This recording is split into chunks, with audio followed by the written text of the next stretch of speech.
Hello everyone, আবারও একটা mini blog share করছি তোমাদের সাথে। আজ হচ্ছে জামাই ষষ্ঠী।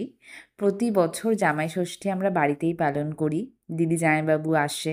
কিন্তু এই বছর আমরা বাড়িতে আর কিছু করছি না, কারণ আমাদের অনেক দিন ধরেই নৈহাটির বড় মায়ের কাছে গিয়ে পুজো দেওয়ার প্ল্যান হচ্ছিল, কিন্তু বিভিন্ন কারণবশত যাওয়া হচ্ছিল না। তাই শেষমেশ মা বলল জামাই ষষ্ঠীর দিন গেলে কেমন হয়। আর আমাদেরও সবার মন চাইছিল বড় মায়ের কাছে গিয়ে পুজো দেওয়ার জন্য। তাই আজ সবাই মিলে আমরা যাচ্ছি বড় মায়ের মন্দিরে। আর আজ ভীষণই গরম পড়েছিল, সবারই আমাদের খুব কষ্ট হচ্ছিল। আর সাজসাজি তো রাস্তায় অনেকবার বমিও করেছে। আমারও ভীষণ গা গোলাচ্ছিল, আমি তো শুধু মাকে ডাকছিলাম যে যেন শরীর খারাপ না হয়ে যায়, ভালোভাবে পুজো দিতে পারি। আর আজ অন্য দিনের থেকে ভিড়টা কমই ছিল, ওখানকার সবাই বলছিল। তবে এত রোদের তাপ ছিল যে অনেকেরই খুব কষ্ট হচ্ছিল। এখন আমরা যাচ্ছি পুজোর ডালা কিনতে। আর এদিকে মা, জেঠিমা আর মাসি লাইনে দাঁড়িয়ে আছে। আর তোমাদের একটা ইনফরমেশন দিয়ে দিই, যারা জানো না, যদি কেউ তোমরা মনে করো সকালে পুজো দেবে, তাহলে 10:30টার মধ্যে চলে যাওয়ার চেষ্টা করবে। কারণ 1টা অবধি মন্দির খোলা থাকে, তারপর আবার 1:30 থেকে 2টোর মধ্যে মন্দির খোলে, আর তারপর আবার পুজো শুরু হয়। আমাদের ভাগ্যটা ভীষণ ভালো ছিল, আজ আমরা 11:30টায় পৌঁছে 1টার মধ্যে পুজো দিতে পেরেছি, কারণ লাইনটা আজকে অনেকটাই কম ছিল অন্যান্য দিনের থেকে। তবে মন্দিরের ভেতরে কিন্তু মন্দির কর্তৃপক্ষ খুব সুন্দর করে ওরা সবকিছু মেনটেন করেছে। মন্দিরের ভেতরে অতটাও কষ্ট হবে না। আমরা তো খুব ভালোভাবে মাকে দর্শন করতে পেরেছি। মানে রোদে এতটা লাইন দিয়ে আসার পর মায়ের মুখ দেখেই যেন আমাদের সমস্ত ক্লান্তি দূর হয়ে গেছিল।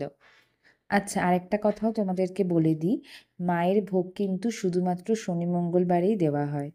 পুজো দিয়ে আমাদের সবারই খুব খিদে পেয়ে গেছিল, তাই কচুরি খেয়ে ঠান্ডা হওয়ার জন্য আমরা চলে গেছিলাম গঙ্গার ঘাটে। খুব সুন্দর হাওয়া দিচ্ছিল। তারপর এখানে না খুব সুন্দর একটা পার্কও ছিল, দোলনা, স্লিপ সব কিছু ছিল। আর ওইসব দেখে আমরাও সবাই যেন বাচ্চা হয়ে গেছিলাম। বয়সের মাপকাঠি ভুলে গিয়ে মনের সুখে আমরা দোলনা চড়েছি, স্লিপ চড়েছি, খুব মজা করেছি সবাই মিলে। মা, মাসি, জেঠিমা ওদেরকেও দোলনা চড়িয়েছি, স্লিপ চড়িয়েছি। ১ম এ না, না করলেও পরে কিন্তু ওরা চড়ে ভীষণ আনন্দ করেছে, ভীষণ মজা পেয়েছে।